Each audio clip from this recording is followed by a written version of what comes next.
RTS.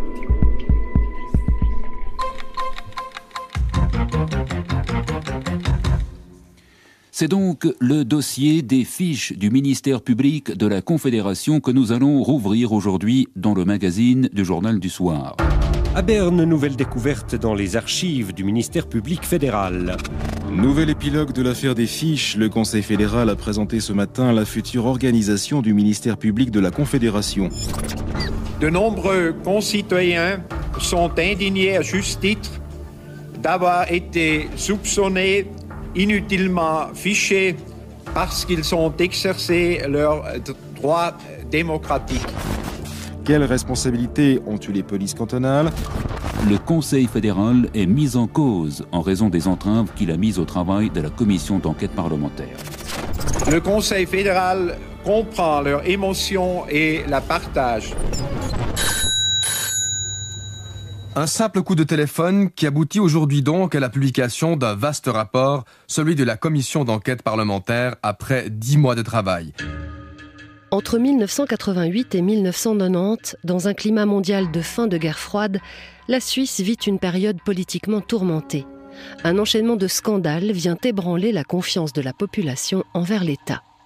En l'espace de 2 ans, les Suisses vont vivre la démission d'une conseillère fédérale soupçonnée de trahison du secret de fonction. Ils vont ensuite apprendre qu'environ 900 000 personnes sur le territoire helvétique ont été fichées et secrètement surveillées par les autorités en utilisant des méthodes que la population suisse pensait jusque-là réservées aux pays du bloc de l'Est. Enfin, la population découvre l'existence d'une armée secrète connue seulement de quelques membres de l'administration fédérale. Dans ce nouvel épisode de 1001 archives, nous allons vous raconter comment ces affaires ont été découvertes et comment elles ont été vécues, il y a 30 ans, par la population et les principaux intéressés.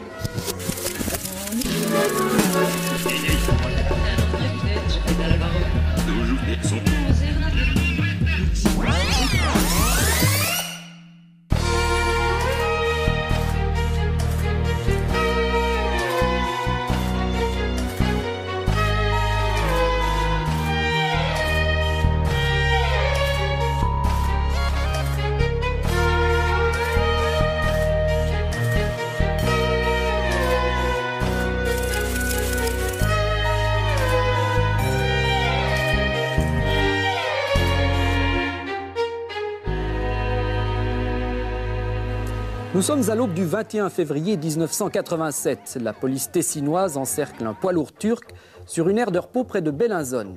Dans ce camion, les policiers trouveront 100 kilos d'héroïne et de morphine base.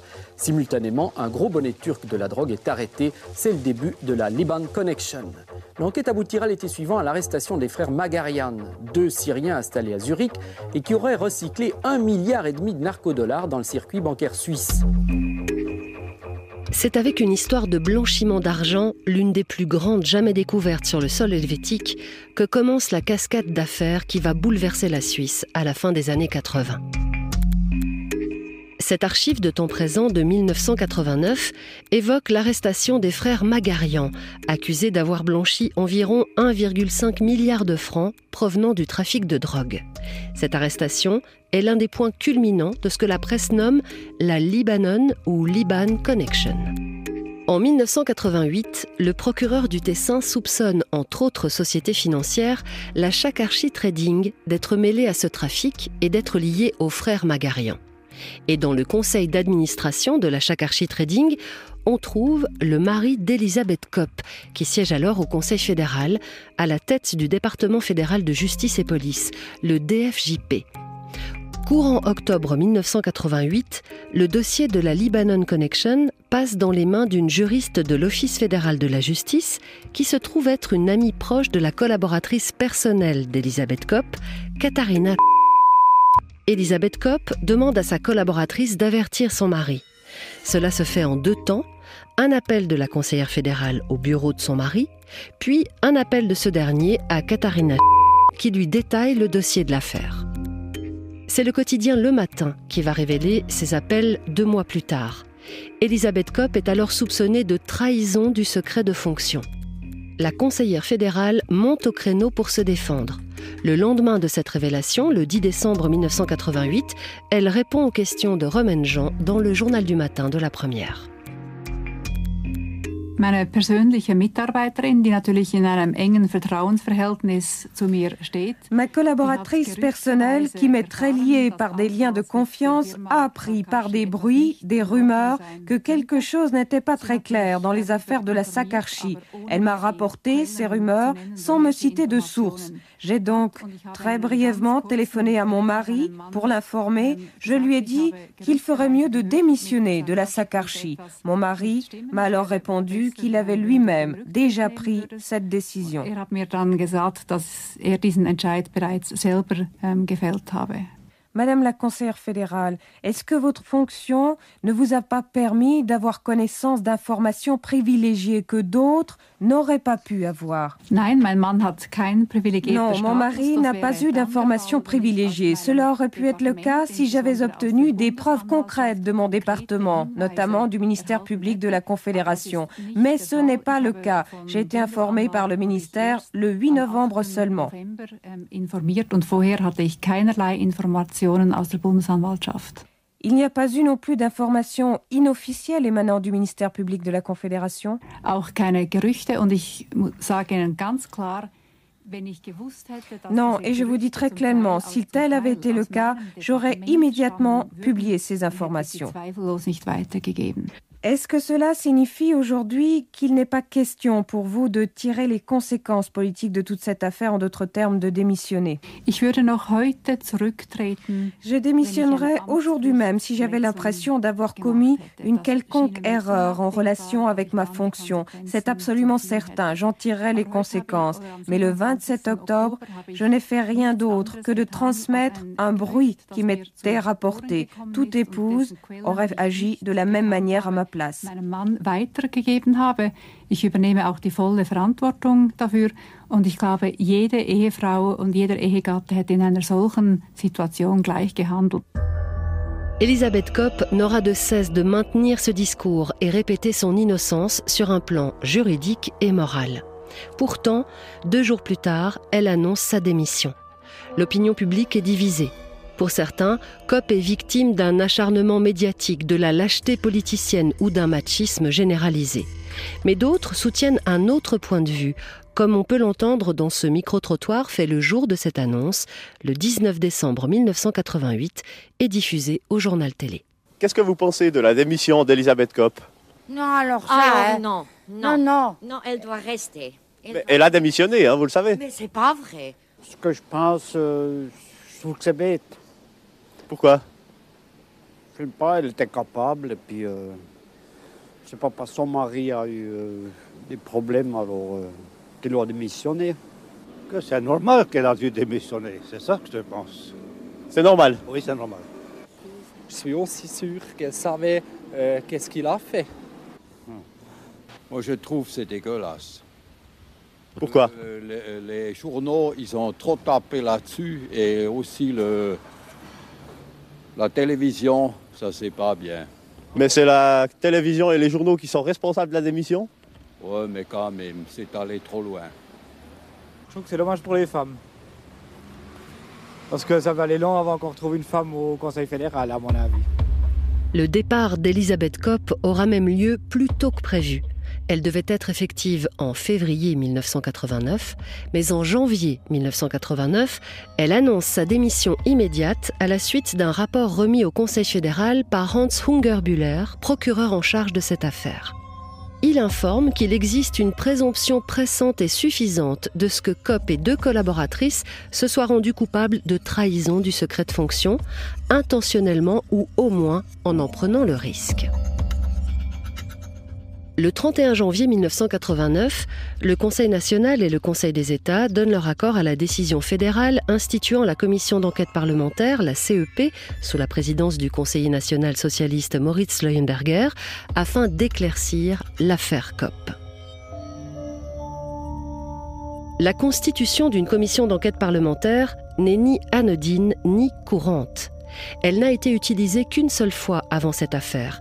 En 1964, la CEP enquête sur les dépassements de budget lors de l'achat d'avions de combat par l'armée suisse. Entre 1989 et 2023, 5 commissions seront constituées, dont celle qui concerne cette affaire mettant en cause Elisabeth Kopp. Il faudra près de 10 mois de recherche discrète à la commission, composée de 7 conseillers nationaux et de 7 conseillers aux États, pour rendre son rapport sur l'affaire Kopp. Le 24 novembre 1989, les conclusions de l'enquête tombent. Ce même jour, Jean Guinan, le porte-parole francophone de la commission, rappelle les objectifs de l'enquête dans le journal du soir de la première. Le mandat de la commission portait sur 2 grands thèmes.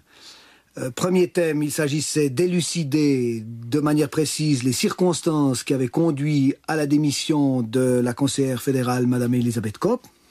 Et deuxième grande partie du mandat consistait à examiner comment le département fédéral de justice et police avait été géré par Madame Kopp, et en particulier comment fonctionnait le ministère public et les services de la police fédérale.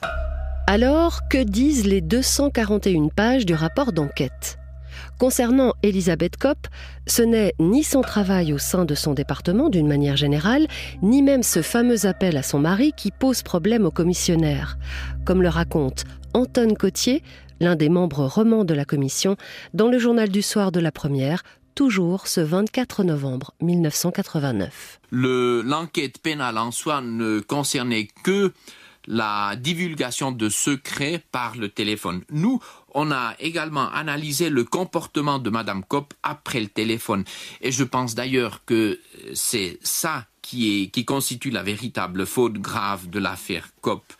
Et tout son comportement qu'elle a eu après le téléphone, le fait de cacher la vérité intentionnellement finalement, malgré les exhortations et les appels de ses collaborateurs qui lui demandaient, qui lui conseillaient d'aller devant le peuple et de dire toute la vérité aussi au Conseil fédéral, elle a dit cette vérité seulement lorsqu'elle ne pouvait plus, ou aussi l'autre fait qu'elle a essayé de rejeter jusqu'au dernier moment la responsabilité sur sa plus proche collaboratrice, et je pense que c'est ça le caractère grave de l'affaire Kopp. En ce qui concerne la seconde partie du travail d'enquête sur la gestion du département fédéral de justice et police et sur le fonctionnement du ministère public de la Confédération qui dépend de ce département, 2 autres membres de la commission, Gilles Petitpierre et Jean Guinan, débriefent dans le même journal du soir. Le journaliste les interroge notamment sur une supposée absence totale de priorité au sein du ministère public de la Confédération. Première nuance, l'absence totale de direction, ça n'est pas juste. C'est une direction que nous avons considérée, comme ça ressort du rapport, comme insuffisamment claire, insuffisamment nette. Ça, c'est le premier point. Et d'autre part, que nous avons trouvé comme trop unilatérale, dans la mesure où elle ne tenait pas compte des nouvelles évolutions qui sont aussi un risque pour l'État, la criminalité organisée, etc. Ça, c'est le premier point. Exemple concret de cette unilatéralité ? Par exemple, qu'on s'intéressait excessivement à tout ce qui se passait à l'Est et à tout ce qui venait de l'Est, alors qu'étaient en train de se tisser des réseaux de terrorisme financés par l'argent de la drogue, etc. Par exemple. Donc pas absence totale, hein, mais caractère un peu faible et un peu unilatéral de l'orientation générale. Reste à trouver qui est responsable de cette unilatéralité de l'organisation. Peut-on mettre toute la faute sur Rudolf Gerber, le procureur de la Confédération qui se trouvait à la tête du ministère public avant qu'il ne démissionne au début de cette année 1989 ? C'est lui qui aurait pu ouvrir des enquêtes sur des sujets plus variés, sortir le ministère public de cette unilatéralité pointée par le rapport. Mais l'un des membres de la commission d'enquête parlementaire nuance la responsabilité de Rudolf Gerber. Est-ce que c'est imputable à un homme seul ? Je ne crois pas. Je crois que les choses sont toujours plus compliquées. C'est naturellement commode de trouver un homme seul et de dire c'est sa faute, c'est un soulagement. Je crois que les choses sont plus profondément difficiles. C'est une responsabilité très largement partagée. C'est une responsabilité liée à une certaine routine d'abord. tous les organismes sociaux, y compris le ministère public, étaient guettés par la routine et il n'y a pas totalement échappé. Deuxièmement, je réponds en même temps au deuxième aspect de votre question, ce n'est pas M. Gerber seul.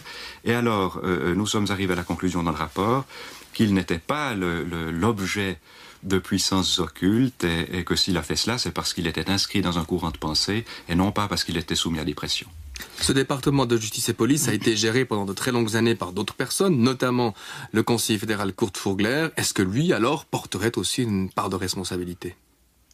C'est une des clés de notre rapport, n'est-ce pas, de montrer que si au niveau de l'administration, il y a eu des manquements objectifs, c'est pas encore qu'on jette la pierre aux responsables objectifs, mais nous pensons que d'une certaine façon, le Conseil fédéral n'a pas tenu, et le Conseil fédéral comme un ensemble, tenu son rôle de chef de tout ça, et qu'alors les chefs de département successifs aussi, peut-être, peuvent se voir reprocher de ne pas s'être suffisamment souciés du détail de tout ça. Le 23 février 1990, le verdict du tribunal fédéral tombe et les programmes de la radio suisse romande sont interrompus par un flash spécial.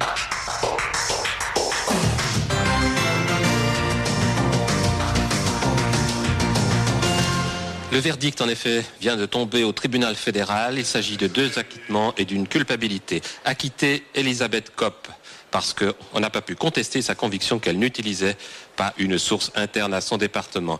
Acquitter également l'ex-juriste du département fédéral de justice et police, Renate Schwab, parce qu'elle n'a pas trahi le secret de fonction. Coupable, Katharina, parce qu'elle a informé le mari de Madame Kopp, mais coupable sans condamnation, sans peine, parce qu'elle a agi avec des intentions positive et simplement sur la base d'une erreur de droit. Elle était fondée à croire qu'elle avait le droit d'informer le mari de Madame Kopp, puisque c'était Madame Kopp elle-même qui le lui avait demandé. Donc je répète, 2 acquittements et un verdict de culpabilité. Madame Elisabeth Kopp est acquittée. L'affaire Kopp est bouclée. Mais le rapport de la commission d'enquête parlementaire contient autre chose qui va de nouveau conduire à un scandale au début de l'année 1990.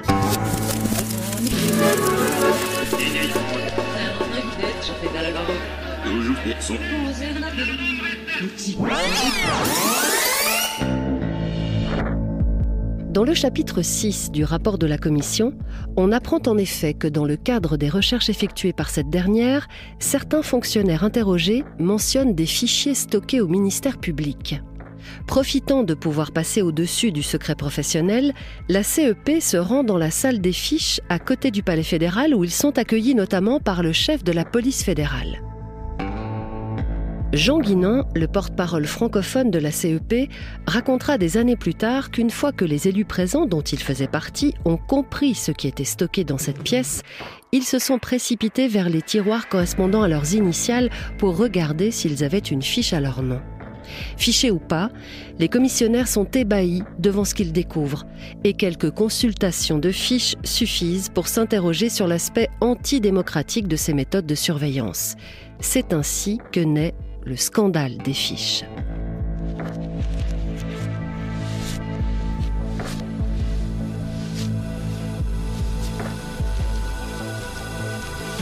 Très vite, des conseillers nationaux vont demander à pouvoir lire les fiches à leur nom, et leur témoignage permet de se faire une première idée de l'aspect et du contenu de ces dossiers.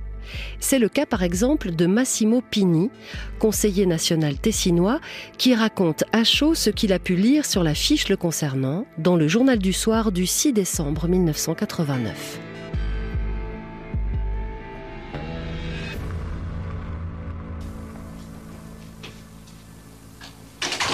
Monsieur Pini, est-ce que vous avez pu consulter votre dossier? Bonsoir. J'ai consulté ce dossier. Ça se présente sous quelle forme? Il confirme exactement ce que mes collègues de la commission d'enquête parlementaire ils ont relevé. Banalité, exercice inutile de recherche et de annotation sur rendez-vous et téléphone. En ce qui vous concerne, est-ce que vous pouvez nous dire ce que vous avez trouvé? Mais j'ai découvert une chose qui m'a même fait une nostalgie quand j'avais créé la première agence d'information sur le fédéralisme, sur l'unité de l'Europe en 63. Il y a dans ce fichier toute une explication et des interrogatifs à savoir qu'est-ce qu'il s'agissait, cette agence. Et puis toutes les téléphones et les communications que moi j'ai vues au moment de la préparation pour le premier contact du Soviet suprême et le Conseil de l'Europe avec l'ambassade de l'Union soviétique. Et ça se présente sous une fiche à noter ou des enveloppes avec des coupures, des dossiers? Non, c'est une fiche comme, si vous voulez, comme les médecins, détaillée, comme en disant vos dents, ils sont 36 ou sont 42, et avec un certain détail d'heures, de jours, avec qui vous avez parlé, à quel sujet, si j'ai invité M. Efimov ou pas à dîner ou à manger, c'est-à-dire un effort banal, inutile, qui confirme exactement les critiques que la POUC a fait sur cet exercice. Si on supprimait ces fichiers, la sécurité de la Suisse ne serait pas en danger. Non, au contraire, c'était absolument pas un exercice de sécurité, c'était un exercice de banalité. Je vous remercie. Je vous en prie. Le scandale des fiches fera les gros titres de la presse durant de longs mois. C'est d'abord l'ampleur de cette base de données constituée de fiches au format A5 qui effare les médias et l'opinion publique. Environ 900 000 personnes et organisations ont été surveillées par les policiers depuis la fin de la Seconde Guerre mondiale et tout au long de la guerre froide. Environ 200 000 de ces personnes fichées sont des citoyens helvétiques. La majeure partie des personnes surveillées sont des étrangers habitant ou non en Suisse.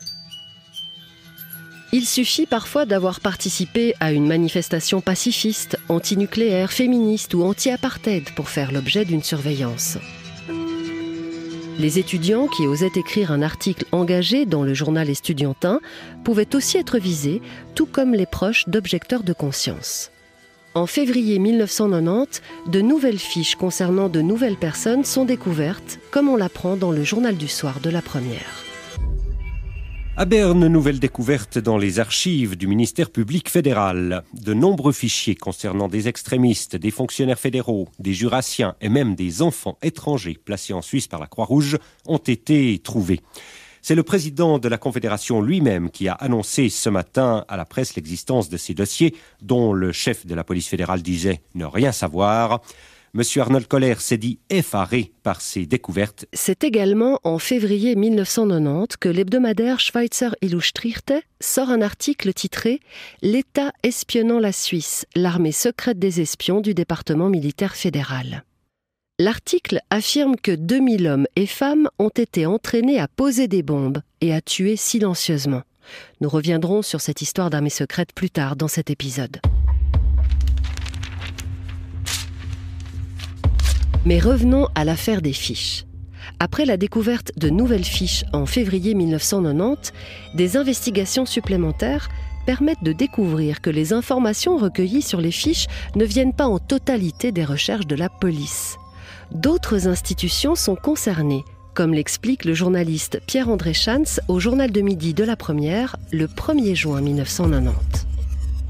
On s'aperçoit, et c'est bien cela qui est nouveau, qu'en fait la mentalité qui régnait au ministère public de la Confédération, on la retrouve dans d'autres institutions, par exemple à la Poste. On a surveillé, transmis au ministère public fédéral, des correspondances télégraphiques, des envois postaux, etc., dans la plus parfaite illégalité. Même mentalité également parmi les douanes. Là aussi, des informations ont été transmises au ministère public fédéral de manière illégale.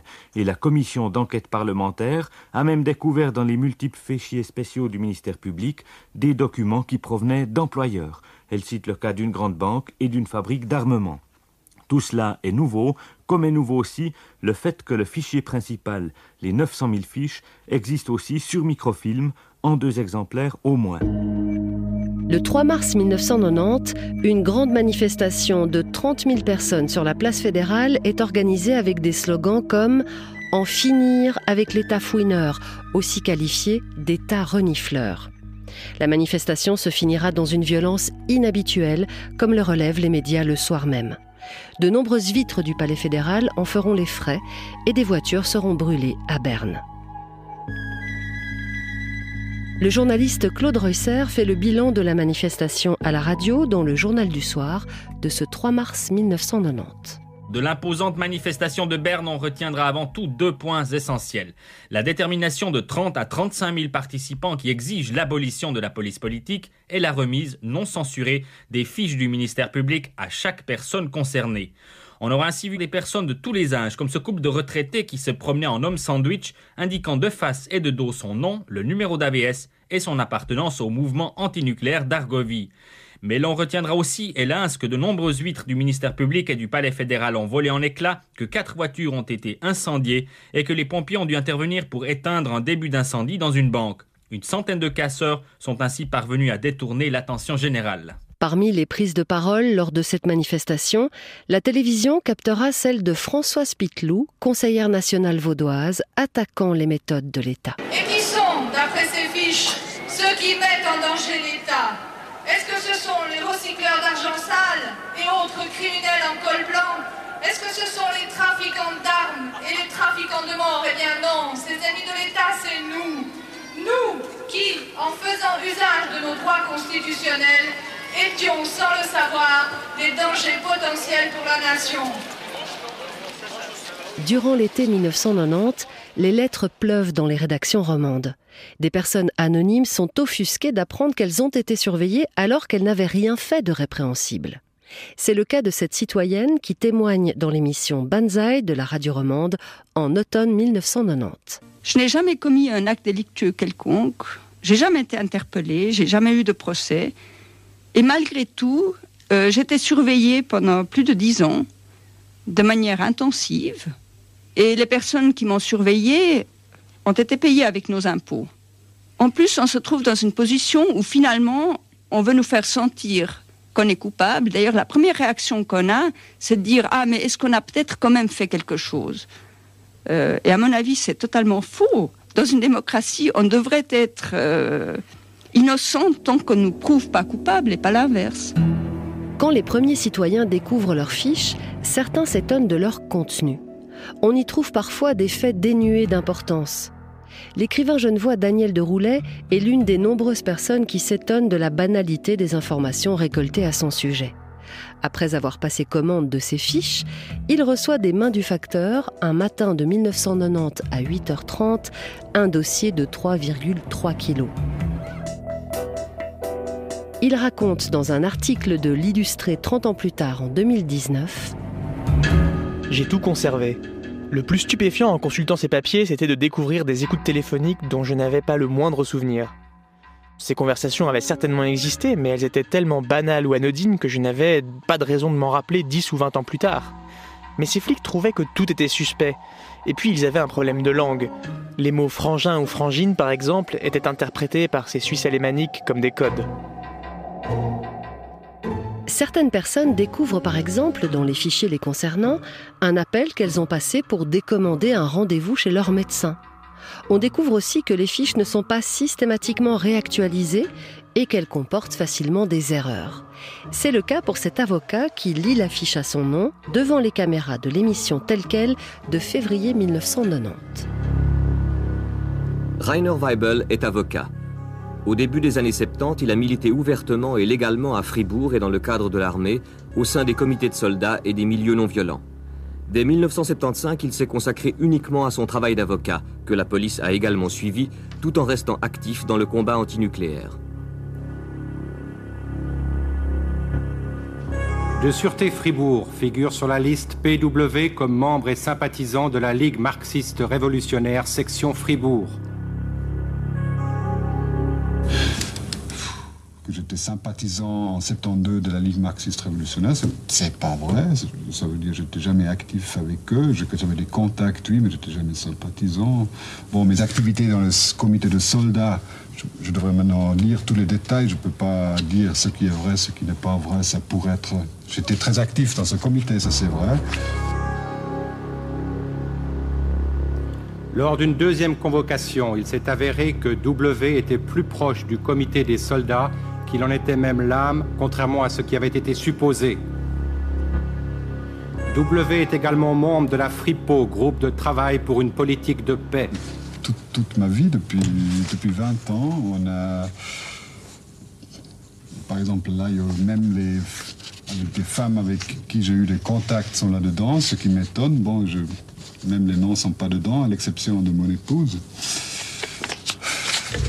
L'une des questions qui ressort de cette affaire concerne la confiance dans les institutions. Où commence l'investigation préventive de la police et où s'arrête le respect de la liberté de conscience et d'expression ? Dans l'émission Temps présent du 15 novembre 1990, le commissaire Jordan de la police fédérale explique cette surveillance importante par le contexte international. Mais il faut se replacer dans le contexte d'il y a quelques mois, puisque si je me rappelle, le mur de Berlin a sauté dans le courant de l'année dernière.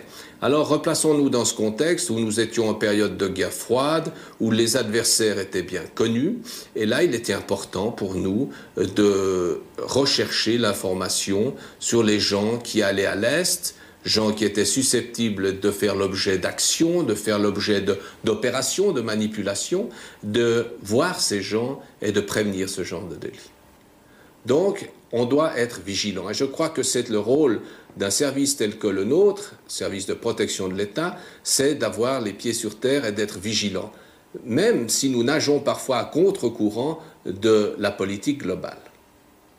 Alors pourquoi observez-vous des associations suisses ou étrangères qui n'ont pas de but politique, mais qui ont des relations avec l'étranger? Alors, il est connu que, je me replace de nouveau dans le contexte de la guerre froide, que l'Est avait ce que nous appelons des organisations de propagande de front, donc de déstabilisation et de désinformation. Et il était logique, de notre côté, d'avoir un pied dans ces organisations de manière à savoir ce qui se tramait. Les polices cantonales ont aussi leur rôle dans le scandale des fiches. La députée radicale bâloise, Madame Balzer, a présidé une commission d'enquête dans son canton et explique les résultats de cette recherche dans la même émission Temps présent. Ces policiers ne disposaient d'aucune directive, que ce soit du canton ou de la Confédération. Ils ne savaient pas quoi faire, ils ne savaient pas ce qu'était la protection de l'État. Dans ces conditions, ils ont récolté des données selon leur propre vision du monde, en faisant parfois des remarques très personnelles, méprisantes et grossières. Chacun dans son travail était finalement très influencé par ses idées personnelles et sa conception du monde. D'après vous, ces informations sont-elles utiles à la protection de l'État? Dans ce domaine où il s'agit de données sensibles sur les gens et des organisations, où il s'agit de l'observation de groupes de gauche, nous n'avons pu établir aucune relation avec la protection de l'État. Selon nous, ce type d'information n'avait aucune utilité pour la protection de l'État. Finalement, qu'a-t-on fait de toutes ces informations? Ces données n'ont pas seulement été utilisées dans le cadre de la protection de l'État, du canton et de la Confédération. Ces informations ont été transmises plus loin, à d'autres services de l'État, en contradiction avec les ordres donnés. Il s'agit aussi d'informations transmises à l'extérieur de l'administration, à des entreprises privées. Nous pouvons le prouver, il s'agit de choses que nous avons lues dans les dossiers et les fiches. Enfin, nous avons constaté l'existence de relations très étroites avec l'Office du personnel, du moins jusqu'à récemment. Dans les cantons et les communes, on met aussi en fiche la vie privée des habitants. Dans le même temps présent, la conseillère nationale vaudoise Francine Jean-Prêtre raconte ce qu'il en est au sein de l'exécutif de la ville de Morges. Je ne peux vous parler que de mon expérience à l'exécutif morgien. Lorsque nous engagions des candidats, par exemple, la police faisait une enquête. Et il s'est avéré que nous trouvions parfois des renseignements qui étaient surprenants. Comme par exemple celui de dire « le candidat porte une tenue correcte la semaine, mais met des shorts le dimanche ». Ça, j'estime que ce sont des dérapages de la police, ce sont des excès de zèle à la limite. Je ne les condamne pas, ils peuvent être envisageables, mais alors il faut que le pouvoir politique mette des garde-fous à ce genre de dérapage et ne se complaise pas précisément à recevoir de tels renseignements. Les conséquences pour les personnes fichées pouvaient être importantes, notamment en cas de recherche de travail. Dans la même émission, le journaliste raconte le cas d'un juriste qui veut rester anonyme en jouant son rôle. Je cherchais donc un emploi de juriste. C'était l'année dernière. 30 fois, on m'a répondu non. Non. Non. Je ne comprenais pas. J'avais pourtant toutes les qualités professionnelles et personnelles. Quelque chose ne jouait pas, mais quoi? Je commençais à paniquer. Quand, un peu par hasard, j'ai enfin compris ce qui se passait. Un employeur m'a révélé que la police fédérale déconseillait de m'engager car, disait cette police, j'habitais une communauté d'extrême gauche. C'était faux. J'ai expliqué que j'avais emménagé dans un immeuble où habitait autrefois un groupe d'étudiants qui vivaient en communauté. Mais quand je suis arrivé, ils étaient déjà partis. Voilà pour les faits. Mais je trouve quand même fort de café que la police puisse se permettre d'empêcher quelqu'un de travailler uniquement parce qu'il vit en communauté. C'est proprement scandaleux. Donc, dans mon histoire, la police avait fiché une fois pour toutes cet immeuble, une adresse douteuse à ses yeux. Mais un hasard extraordinaire m'a sauvé de ce labyrinthe kafkaïen.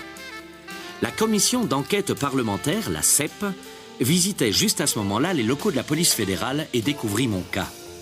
Grâce à elle, la police fut obligée de corriger son information, en rechignant et sans le moindre mot d'excuse, je tiens à le préciser. Et moi, j'ai enfin pu obtenir du travail. J'avais quand même 3 enfants à nourrir. J'ai eu de la chance, je le reconnais. Car s'il n'y avait pas eu ce concours exceptionnel de circonstances, j'aurais traîné longtemps encore ce boulet. Comme beaucoup d'autres sans doute aussi, tenus dans l'ignorance la plus totale et donc incapables par là même de déceler la véritable origine de leurs ennuis. J'ai demandé des dommages et intérêts à la Confédération, j'attends encore la réponse.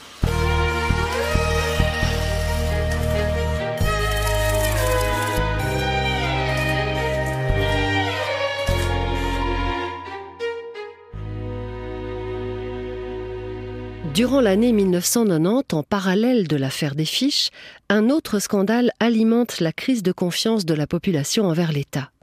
Comme nous l'avons évoqué plus tôt, en février 1990, la presse révèle l'existence d'une armée secrète dont seuls quelques membres de l'administration fédérale connaissaient l'existence.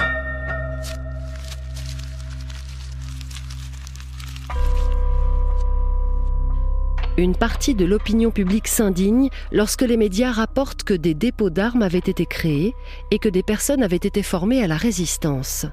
Sous la pression médiatique et de l'opinion publique, une nouvelle enquête parlementaire est lancée pour clarifier ces allégations. Elle s'intéresse cette fois au fonctionnement du département militaire fédéral, le DMF. En novembre 1990, le rapport d'enquête est publié. Le journaliste Pierre-André Tschanz résume les grandes découvertes que l'on peut y lire dans le journal de midi de la Première, le 23 novembre 1990. Eh bien, à l'origine, il devait s'agir de résister à des occupants étrangers. P26 était donc une organisation clandestine de résistance.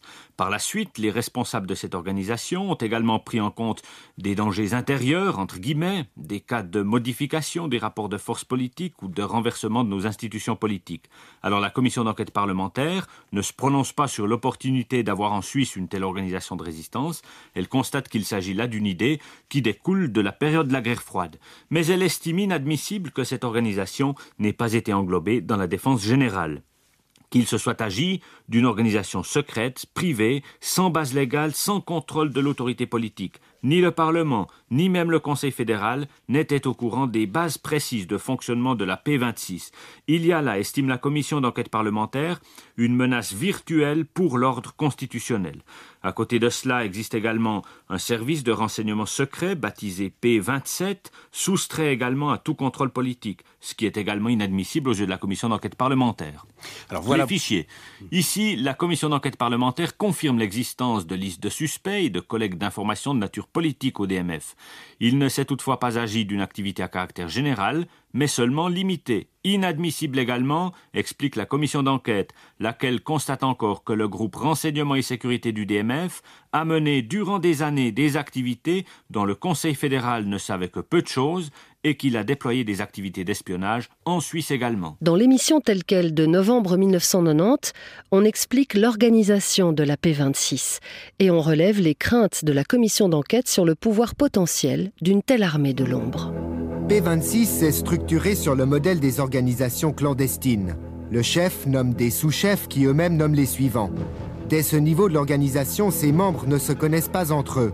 Le recrutement se faisait par cooptation, c'est-à-dire que les membres de l'organisation étaient encouragés à recruter parmi leurs connaissances. Le danger d'une composition unilatérale de cette organisation existe.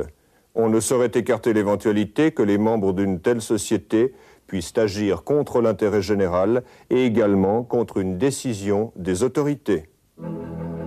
La mise en activité de l'organisation de résistance intervient sur ordre. Toutefois, même la commission d'enquête n'a pu déterminer à qui revenait la compétence de donner cet ordre. Le danger qu'une mise en activité puisse intervenir sans, voire contre la volonté des autorités politiques suprêmes du pays, fait de l'organisation un instrument de pouvoir, placé entre les mains de personnes ne relevant d'aucune surveillance démocratique. Avant même la publication de ce rapport d'enquête, le Conseil fédéral prend l'initiative de dissoudre la P26. La décision anticipe le souhait de la Commission qui demande dans son rapport la dissolution ou l'encadrement juridique de la P26 et de la P27. Avec un collectif d'environ 400 personnes, sous les ordres de 1979 à 1990 d'un certain Rico, qui se révélera être Ephrem Catlan, un Balois juriste au civil et colonel dans l'armée, cette organisation questionne et fascine. Il suffit d'écouter le récit de ses anciens membres pour plonger dans un véritable film d'espionnage.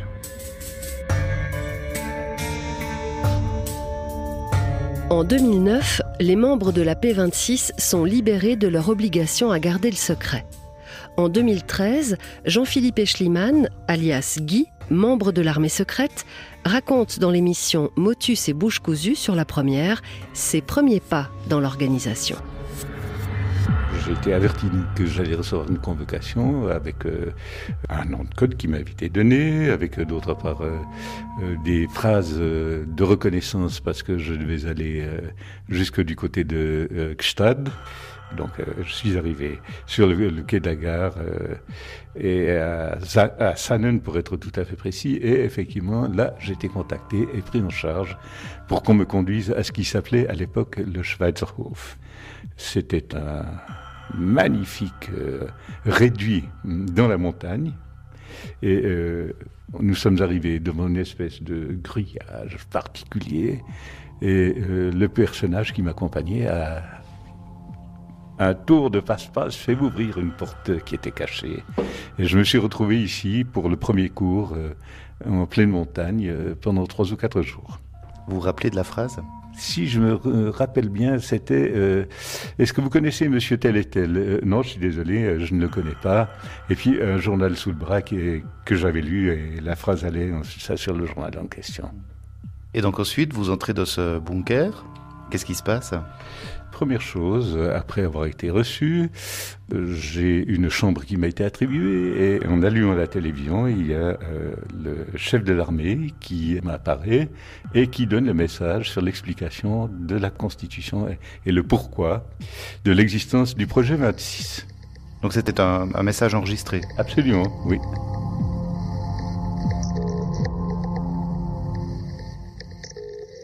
Et ensuite ? Et ensuite de ça, directement, le stand de tir. Et là, effectivement, on nous apprend à manier une arme. Bon, pour ce qui me concerne, je tire assez bien, donc je n'avais pas de problème de ce côté-là. Et puis, il y a des cartouches et on commence à vous apprendre à tirer sur des cibles mobiles et tir instinctif, apprentissage. Donc, c'est quelque chose d'assez surprenant sur le moment et puis on s'y fait très vite. Vous étiez combien ? La première fois, je n'ai croisé qu'une personne, mais il y avait effectivement sur la tête de chacun d'entre nous la fameuse cape pour éviter que quelqu'un puisse reconnaître quelqu'un d'autre. Die Tarnkappe. Et c'est quoi cette cape d'invisibilité, la Tarnkappe ? Une espèce de sac qu'on vous met sur la tête avec simplement 2 trous pour les yeux et comme ça votre visage est totalement camouflé. Le malaise autour de la P26 est notamment dû au fait que la neutralité de la Confédération est en jeu. L'organisation est construite sur le modèle des cellules dites « Stay Behind » qui voient le jour durant la guerre froide dans l'Europe de l'Ouest. Dans l'émission Temps présent de décembre 2017, Jacques Beau, attaché militaire suisse auprès de l'OTAN, explique le sens de cette expression. Littéralement, l'organisation Stay Behind, c'est donc des gens qui restent en arrière. Ça veut dire que lors d'une invasion, on a des militaires qui restent cachés quelque part, qui laissent passer l'envahisseur et qui sortent après pour combattre sur les arrières de cet envahisseur. Le concept a été établi par les Britanniques en 1940, alors que l'Allemagne s'apprêtait à attaquer la Grande-Bretagne. Dans la suite de l'émission, le journaliste raconte dans quelles circonstances une organisation de ce genre voit le jour en Suisse. Et Titus Meyer, un historien, explique la différence entre la P26 et les armées secrètes précédentes. En Suisse, on fera plusieurs tentatives. L'une d'elles, appelée le service spécial, commandé par le colonel Bachmann, sombre dans le ridicule en 1979. Cette année-là, Albert Bachmann envoie un agent espionner les manœuvres de l'armée autrichienne alors que des officiels suisses y participent. L'espion est repéré, il est arrêté. Le scandale éclate. C'est cet échec de 1979 qui va pousser l'armée à créer une nouvelle organisation de résistance. Et cette fois-ci sur des bases plus sérieuses. Ce sera la P26, ou Projet 26, dirigé par un dénommé Ephrem Catelan, alias Rico. Avec l'entrée en fonction d'Ephrem Catelan en 1979, on peut dire de manière très claire que le projet 26 était beaucoup mieux structuré. Ce travail a été très bien mené. Monsieur Catelan a dirigé ses collaborateurs, mais il était lui aussi sous contrôle, et ça c'est important. Dans les années 70, Albert Bachmann avait beaucoup de liberté, peut-être trop de liberté pour ce type d'activité. Étant donné que des pays membres de l'OTAN ont vu l'apparition de semblables organisations clandestines, on s'est demandé si la P26 n'avait pas été partie prenante d'une constellation internationale. Une nouvelle enquête est alors ordonnée et est confiée au juge neuchâtelois Pierre Cornu en 1991. Il en est ressorti que malgré ses ressemblances avec ses homologues, la P26 n'était pas formellement liée à l'étranger. D'ailleurs, à en croire les autorités, elle n'aurait pas fait partie des instances qui, au sein de l'OTAN, coordonnaient les armées secrètes. Le Conseil fédéral reconnaît pourtant qu'une collaboration dépassant ce qui est habituel dans le cadre militaire avait eu lieu, surtout dans le domaine de l'instruction. Mais il précise que cette collaboration s'était déroulée uniquement sur un plan bilatéral avec l'Angleterre. Entre 2016 et 2018, la P26 fait à nouveau parler d'elle. À l'automne 2016, un chercheur demande à pouvoir consulter certaines archives autour de l'organisation. Les autorités fédérales recherchent les documents en question, mais sans succès. 7 classeurs et 20 dossiers ont mystérieusement disparu. Ces archives sont justement celles du juge Pierre Cornu.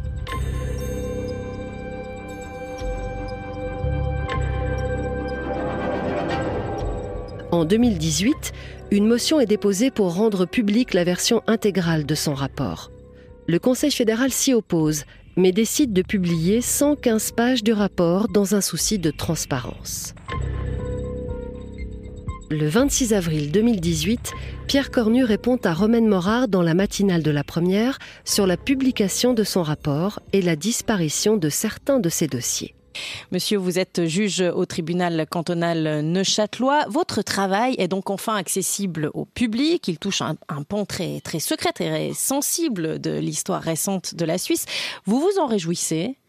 Oui, je trouve que c'est une assez bonne idée parce que il faut quand même se dire que ce rapport a fait phosphorer un certain nombre de gens depuis un certain nombre d'années et c'est peut-être bien que toute la lumière soit faite à un moment comme maintenant. Vous dites toute la lumière, la version qui est accessible, elle est quand même largement caviardée encore. Hein. Oui, mais je crois qu'alors dans la version caviardée, vous avez à peu près tout ce qu'il faut savoir. Ce que vous n'avez pas, c'est des noms, c'est des lieux précis, c'est des éléments sur l'organisation de services de renseignement ou de services de résistance en cas d'occupation qui se trouvaient à l'étranger. Donc je crois que pour l'histoire de la P26, on doit avoir les renseignements nécessaires dans le document caviardé. Mais vous ne pensez pas que le fait de ne pas tout montrer, ça alimente le fait qu'on cacherait encore quelque chose, qu'il y a des choses qu'on n'ose pas s'avouer, qu'on ne veut pas avouer au public en tout cas ? Bon, il y a des gens qui auront toujours des soupçons. Hein. Vous pouvez leur montrer le rapport pas caviardé qui penserait encore que c'est un faux rapport. Hein. Donc, mais je crois quand même que dans ces éléments caviardés, il y a des renseignements sur des services de renseignement étrangers, sur des organisations secrètes de résistance qui existaient à l'étranger, et c'est probablement quand même pas aux Suisses de donner des éléments comme ça au public. Il y a aussi l'histoire des classeurs, Monsieur Cornu, quand même, 7 classeurs fédéraux, 20 dossiers, les vôtres, les annexes de votre rapport que vous avez compilés, qui ont disparu. Alors, c'est pas de la théorie du complot, mais quand même, des classeurs aussi sensibles qui disparaissent. Alors, je trouve que c'est embêtant. C'est embêtant parce que ça alimente la suspicion, et à mon avis, ça alimente la suspicion d'une manière qui est pas nécessaire. Mais vous avez une copie ? Vous avez une copie de ces choses ? Non, j'ai gardé des copies de rien. C'est d'ailleurs ce qui était convenu. Moi, ça m'arrangeait bien. Parce qu'après, s'il y avait une fuite, au moins, c'était pas moi. Bon, mais vous, au moins, vous savez s'il y a des éléments sensibles dans ce qui a été dérobé. Ou qui a disparu, alors, pardon. Non, mais évidemment, il y a des éléments sensibles dans ce qui a disparu. Mais j'ai encore relu ce rapport, le rapport hier soir.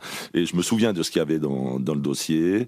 Et je peux dire que celui qui comparerait le dossier et le rapport verrait que dans le rapport, tous les éléments nécessaires ont été mentionnés. Donc le rapport fait pas l'impasse sur des éléments d'une importance véritable qui se serait trouvé dans le dossier. Alors venons-en si vous voulez bien. Pour moi, il vaudrait mieux que ce dossier soit retrouvé. La version intégrale du rapport reste donc classifiée secret et ne peut pas être rendue publique. Elle est soumise à un délai de protection de 50 ans, soit jusqu'en 2041. L'affaire de la police secrète P26 marque la fin de 2 ans d'enchaînement de scandales helvétiques. 2 années durant lesquelles la Suisse a réalisé qu'elle avait un problème d'indépendance. La justice, la police, la surveillance, tous ces services étaient alors sous le même toit administratif et politique. Ces scandales sont venus dynamiter cette organisation et séparer ses pouvoirs qui sont maintenant indépendants les uns des autres. Les réformes qui ont amené ces changements auront pris entre 20 et 30 ans à partir de 1990. Depuis l'affaire des fiches, un tel fichage policier des citoyens n'est plus censé exister. La police fédérale et le service de renseignement continuent des activités de surveillance, mais elles sont encadrées par des lois. Les garde-fous sont nombreux et le spectre du scandale des fiches qui hante toujours les débats sur cette thématique n'y est certainement pas pour rien.